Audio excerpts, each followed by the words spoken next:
Hey, what's up everyone? Welcome back to Top Tier TCG, where I talk about different decks and how to play them. Today is not going to be a really long video, it's a short one, but I also think it's an important video. I am going to be talking about all the different A-Spec cards and which ones we should probably try to use with post-rotation coming up. Before I get started on this video, congratulations to the winner who won the 2 Teal Mask Ogre Pawns. I appreciate you guys for watching, and once we get to 300 subs, we'll do another giveaway, but I'll be sending those out soon. And I just want to let you guys know that this is all just going to be an opinion of mine. There's no fact here. I guess if you really wanted to decide which ones are the best, you can look at all the winning decks and see which one is used the most. One thing to know about A-Spec cards, especially if you're new to the game, is that they can kind of be used with any kind of deck you build. They're all very different, have key components. Obviously, you can only have one of these in your deck. They're always going to look like this, and they're not too expensive, which is really nice. And right now there's currently 26 of them. They were originally, back in the day, I forgot which set they came out, but they were in older sets, and then they took them away, and then they got reintroduced, I believe last year with Temporal Forces, and they just released the last ones they're going to do for this rotation in Prismatic Evolution. So I don't think they're going to make any more. They're phasing out now, especially with all the Mega stuff and the Trainers Pokemon. I don't know what else they're going to do, but they're still going to be here for at least one more year with the Scarlet and Violet stuff. So here's a few that I believe will probably be the best ones to work in your favor. Just because they're not going to print anymore does not mean that you shouldn't have them. They're very useful and they're very strong, and they can kind of be thrown into any deck. So I'm going to talk about the top 4 or 5 that I like to use in the decks that I build. And then I'm also going to talk about the ones that have some potential, and we're just going to go from there. So I'm going to get started. I'm going to go with what I believe is probably the best one of all. It's going to be Prime Catcher. This is an item card, so you can get this with Arvin, and this is one that you can put in pretty much every deck that you build. It has the ability to switch one of your opponent's bench Pokemon to their active spot, and you switch one of your active Pokemon with one of your bench Pokemon. This is really awesome. I use it in my Raging Bolt deck, but you can put it in pretty much anything. If you have a deck that can kind of just like snipe something, or if you can bring up your opponent's like Pheasantipity or their Mew or a Pokemon that's about to get knocked out, really cool way just to finish up a match or to put things in your favor.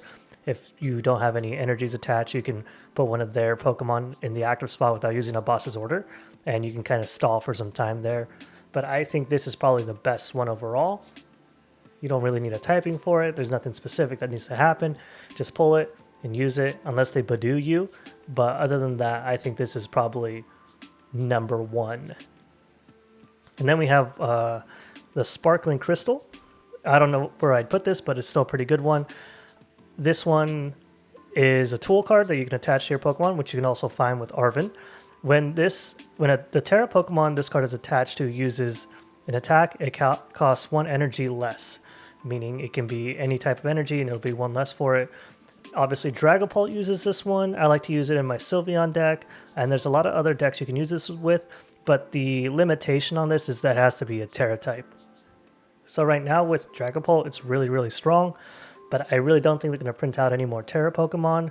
I haven't seen any for Journey Together, and I haven't seen any for the Destined Rival set, so who knows, maybe they will, but this card's probably going to just be focused on those Pokemon because they have 2 different energy types. But I still think it's a really strong card. I just think you're going to need this very situationally. And if Dragapult doesn't get better or the Sylveon deck doesn't get better, you're probably not going to be using this card anyways. But there might be a different card you want to try out. But Sparkling Crystal is definitely on my top 5. And then we have Precious Trolley, which is also an item that you can get with Arvin.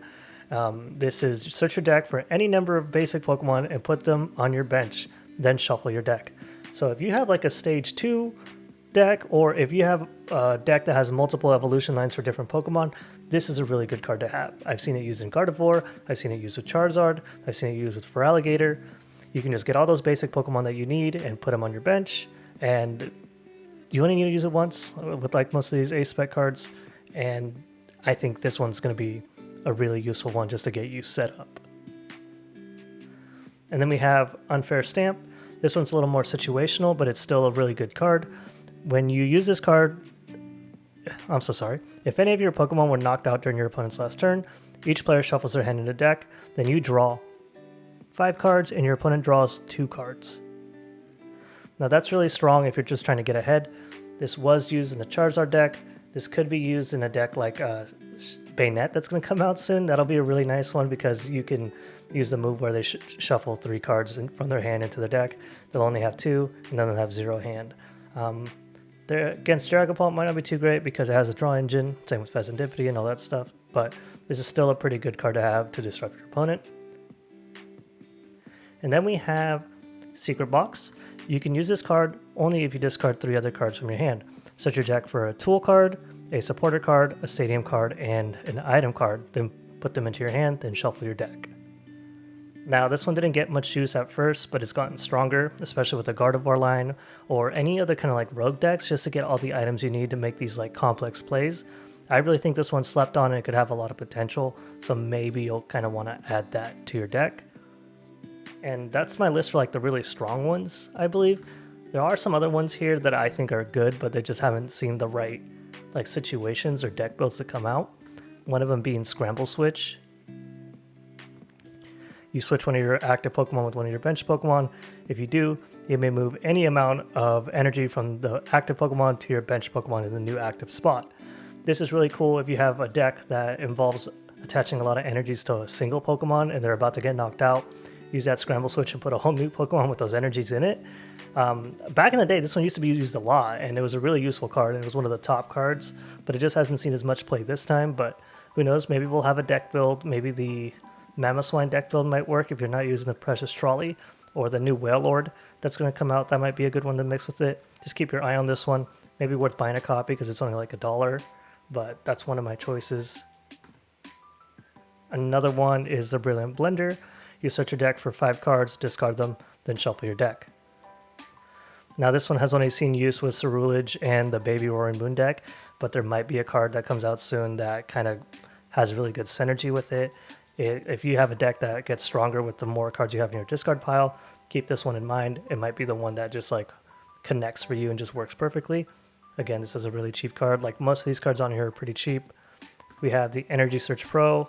I wanted to put this one in here, but it kind of only relates with Goldango because you can search up to any number of basic energy types. I mean, you can get up to 8. But until they come out with another Pokemon that can kind of do a similar thing to Goldango, I don't see this being used anywhere else. But if you guys have an idea, go ahead, throw it in there. But I think this one should definitely be on your radar to at least try it out. And then we have Grand Tree. This is another one that I think has a lot of potential. You put this as a stadium. The only reason why it's not in my top 5 is because it helps your opponent and you if the situation's right. But this is really good for Alligator or with Charizard or any other stage 2 evolution lines. If you already played your basic Pokemon last turn, you can evolve it all the way to stage 2 from grabbing them out of your deck. One per turn though. But this is a really good one. If you want to skip the evolution lines or you don't want to look for those rare candies, evolve your Duskull all the way up to Dusknoir. But keep your eye out on this one. This is probably a pretty good one too. And then we have Neutralization Zone. If you're creating a stall deck, this is probably a really good one. Kind of makes it where EX and V Pokemon cannot attack you. Their attacks don't work on you, which is really nice if you have like a Pokemon that doesn't have a rule box. So maybe with the Bayonet coming out, Neutralization Zone might be good if you don't use the Precious Trolley or the Reset Stamp. That way they can't attack you and you can keep discarding their hand. Or the Feraligatr, potentially, I don't see it being used too much, but if you can figure out a way to use it, throw it in there. But I really think this is a real good one for stall decks. And then finally, I have the Dangerous Laser. This one for sure is slept on. It's very situational, but if you're going to build a deck that focuses on burn damage and poison damage efficiency, this is probably the card for you. Your opponent's active Pokemon is now burned and confused. You can kind of like get all the numbers you need by using this if you have like the Sneasler card, but if you're thinking of post-rotation, it's no longer going to be available. So they might come out some cards with the fire ability or the poison ability that does extra damage, so keep this in mind.